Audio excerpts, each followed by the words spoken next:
Šodien Rāclaukumā rīdzinieki un galvaspilsētas viesi varēja tikties ar motokrosa komandas Rīga pārstāvjiem, aplūkot sportistu ekipējumu un 18 metrus garo komandas furgonu, kurā ir gan sportistu atpūtas telpas, gan darbnīcas. Komandā startē 3 motobraucēji – Maikls Tačers no Amerikas Savienotajām valstīm, Vjačeslavs Golovkins no Krievijas un Dāvis Ivanovs no Latvijas.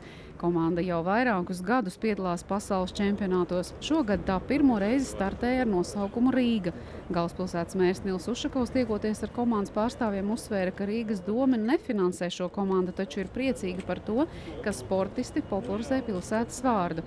Komandas menedžeris, bijušais politiķis Mareks Segliņš, informēja, ka komanda tiek pilnībā finansēta no privātajiem līdzekļiem, galvenokārt esot vairāki ASV un Krievijas uzņēmumi.